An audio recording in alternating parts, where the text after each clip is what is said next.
bloodiest and most divisive conflicts in post-independent Africa. Yet so many years later, some of the issues that set it off continue to make the headlines. In 1960, Britain, the colonial power, granted independence to Nigeria, a diverse country with hundreds of ethnic groups. But at the time, Nigeria was dominated by the Hausa people in the northern region, the Yorubas in the western region, and the Igbos in the eastern region. But it wasn't long before this new nation, Nigeria, was plunged into political and ethnic turmoil. This involved two military takeovers in 1966. And soon, these tensions led to the killings of thousands of minority Igbos living in northern Nigeria. Okay, we are going to pause this video, then have a little conversation. Come back later to watch that video in full. The video is a BBC documentary of about 8 years ago that analyzed incidents, events that gave rise to the Civil War. Is a little historical perspective of the war, the sufferings, the hardship the Igbos went through in the hands of Nigeria that led to the war and that led to what mazi Nnamdi Kanu is going through today. So let's quickly look at this headline by the Nation newspaper. FG ready to negotiate Nnamdi Kanu's release. Dave Umahi. The Punch also said, FG willing to negotiate Nnamdi Kanu's release. Dave Umahi.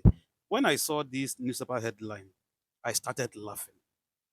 Because this is the height of hypocrisy. Is this really coming from Senator Dave Umahi, the Dave that I know? Or is it because their bad plans towards mazi Nnamdi Kanu did not work? Now he noticed that Nnamdi Kanu will soon be released. It's clear that the Nigerian government do not have any reason for keeping mazi Nnamdi Kanu back in detention. And let it be clear that if you learn in the days to come that mazi Nnamdi Kanu has been released, let it be on record that Mazi fought his battle by himself. Nobody fought for his release. And in the face of intimidation by the Nigerian government and their forces, in the face of deprivation, even when the Nigerian government refused to obey court judgment and rule of law, Mazi stood his ground. We saw him, he was very vocal in court. He was resolute. He even lectured the judges on the fundamentals of Nigerian law. A grown an old man like this doesn't know the law. You don't know the law. I have petition against her. Nonsense. Nonsense. Why is it when it comes to my case, they turn the law upside down? They turn the law upside down. Upside down. Upside down. So you saw it there. Mazi Nnamdi Kanu fought for himself. And I can boldly tell you, he has won the admiration of Ndebo, non-Igbos, and even the international communities. So it's a shame that at this point, when mazi Nnamdi Kanu and his team are already singing songs of victory, then out of nowhere, the former governor of Ebonyi State, Senator Dave Umahi, is saying FG is willing to negotiate Nnamdi Kanu's release. Umahi thinks he can fool Ndebo. In all the atrocities committed against Ndebo and mazi Nnamdi Kanu, Dave Umahi did not utter a word. Under his watch, Fulani herdsmen invaded communities in Igbo land. He did not utter a word. Do you want to know why? I will tell you. He was the one that read the prescription of IPOB as a terrorist group. He was also the one that advised Buhari to declare IPOB a terrorist group. We also have it on record that Dave Umahi was the one that advised Buhari to arrest mazi Nnamdi Kanu if he won the Southeast to support him. Now, 2027 general election is already gaining momentum, and political parties have started re-strategizing. Now, the strongest opposition are coming together to form coalition. And Senator Dave Umahi is telling us cook and bull story that he will negotiate with Buhari to release mazi Nnamdi Kanu. Chai! Election don't they reach now, and you must deliver. Of course, you know Tinubu now. If you don't collect money from Tinubu, you go certainly deliver. And Dave Umahi and his likes knows they don't have influence in the Southeast. So now they want to patronize Ndebo by saying that they will negotiate Nnamdi Kanu's release. Chai! Oga Dave, You think say we no get sense, Abi? Where were you when people were disappearing in Igbo land? Where were you when his house was invaded by military? Where were you when he was unlawfully kidnapped in Kenya? Where were you when he was arrested and kept in detention? Now you need people to vote for your principal in the 2027 general election. Suddenly, out of nowhere, you are talking about mazi Nnamdi Kanu, a man that has fought all his battles and has won. According to Rocha Sokorocha, this is the height of Iberiberism. Nah, we no be mumu. We understand all your tricks.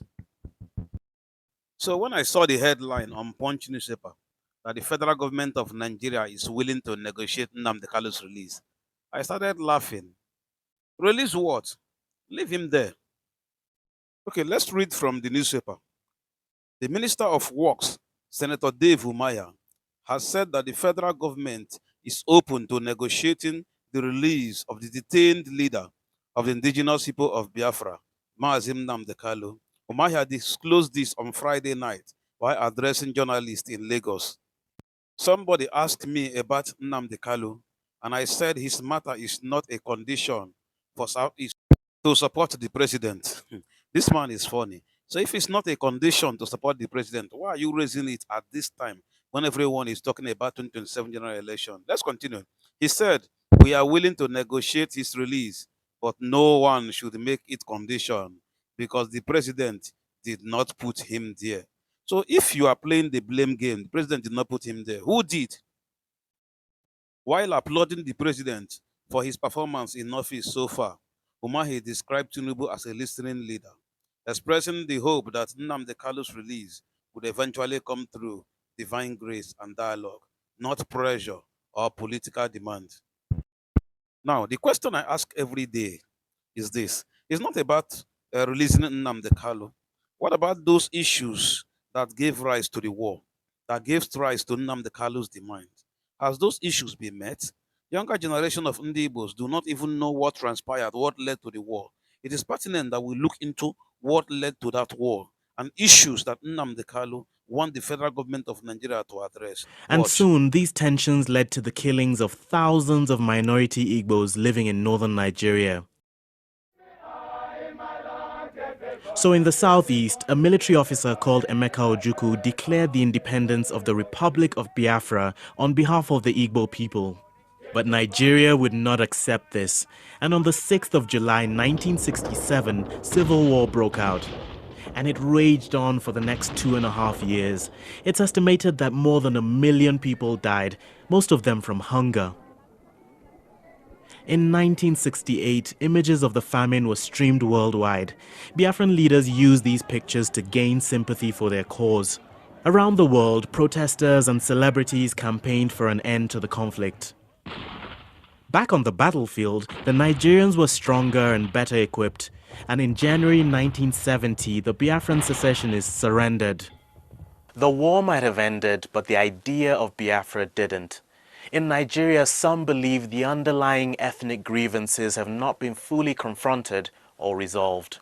A new generation of pro-Biafra separatists has reignited the cause, and they hold marches and protests regularly in Nigeria and abroad. Arguably the most prominent group is the Indigenous People of Biafra, or IPOB. Its founder, the British Nigerian activist Nnamdi Kanu, was arrested for his rhetoric in 2015, but his detention has only boosted his popularity. I've said before, and allow me to repeat, Biafra or death. One of the two must happen. The establishment is still opposed to the idea of Biafra. The human rights group Amnesty International claims that in May last year, the Nigerian army killed 150 unarmed people during IPOB rallies. The army and police strongly denied this. So, is a Biafran breakaway likely or even plausible? Will there be renewed tension or perhaps a referendum? It's a sensitive topic, but as Nigerians look back, they'll be keen to avoid a repeat of the dark history their people suffered.